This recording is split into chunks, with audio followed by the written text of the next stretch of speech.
బాధతో కృంగిన నేస్తమా, గురిలేని బ్రతుకుతో అలసిన ప్రాణమా,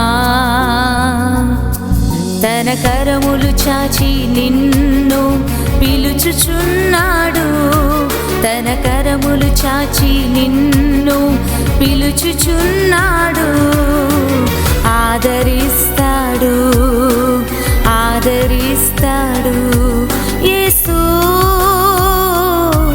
ఆశ్చర్యకరుడు, యేసు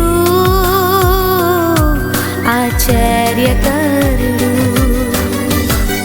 యేసు ఆశ్చర్యకరుడు. Praise the lord. యేసు ఆశ్చర్యకరుడు అనుదిన వాగ్దానం. ఈరోజు దేవుని వాక్యాన్ని చదువుకుందాం. ఆదికాండం 35:11. నీవు ఫలించి అభివృద్ధి పొందుదువు.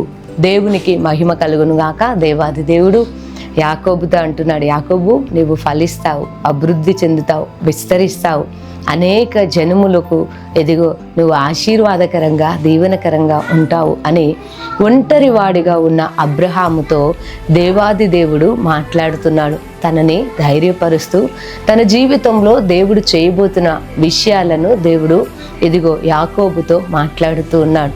ఎందుకంటే తన బిడ్డలు ఫలించాలి అన్నది దేవుని యొక్క ఉద్దేశం. వారు విస్తరింపబడాలి, కుడికిని ఎడమకును వ్యాప్తింపబడాలి, ఒక ఆశీర్వాదకరమైన ఫలములు ఇచ్చే చెట్టులాగా ఉండాలన్నది దేవుని యొక్క ఉద్దేశం. కానీ దేవునికి ఉద్దేశానికి విరోధంగా అపవాది చాలాసార్లు కూడా పనిచేస్తూ ఉంటాడు. ఫలింపనివ్వకుండా, ఆశీర్వదింపబడనివ్వకుండా, ఎదిగో విస్తరింపబడనివ్వకుండా ఎన్నో ఆటంకాలు, ఎన్నో ప్రయత్నాలు వాడు చేస్తూ ఎదిగో విఫలపరచాలని ప్రయత్నం చేస్తూ ఉంటాడు. కానీ దేవుడు యాకోబు పట్ల ఒక ఉద్దేశాన్ని కలిగి ఉన్నాడు. కాబట్టి యాకోబుతో అంటున్నాడు, యాకోబు నీవు ఫలించెదవు అంటున్నాడు. దేవుని బిడ్డలారా, అవును, మనం ఆరాధిస్తున్న యేసుక్రీస్తు వారు నిజమైన ద్రాక్షావల్లి. ఆయనలోని తీగల మనము. ఆయన ద్రాక్షావల్లిగా ఉండి ఏ విధంగానైతే ఫలిస్తూ ఉన్నాడో, ఆయన బిడ్డలమైన మనము ఆయనలో మనం నిలిచి ఉన్నప్పుడు మనము కూడా ఫలింపజేస్తాడు ఆయన. కాబట్టి ఈరోజు దేవుని వాక్యాన్ని వింటున్న నీ జీవితం ఆ రోజు యాకోబులాగా ఒంటరి వాడిగా, ఒంటరి దానిగా ఉండి ఆ రోజు యాకోబు ఉన్నాడు. అదే విధంగా నీవు కూడా ఉండి సమస్తాన్ని కోల్పోయి ఈ వాక్యాన్ని వింటున్నావా? అయితే ప్రభు మరొకసారి నీతో మాట్లాడుతున్నాడు. ఆయన నిన్ను ఫలింపజేయబోతున్నాడు. మోడు బారిపోయినట్టుగుందా? చిగురు లేదా? ఫలములు లేని చెట్టులాగా ఉన్నావా నీవు? అయితే దేవుడు నీ పట్ల కలిగి ఉన్న ప్రణాళికను, ఆయన ఉద్దేశాన్ని ప్రభువు నీకు తెలియజేస్తున్నాడు. నీ ఉద్యోగంలో నువ్వు ఫలించబోతున్నావు.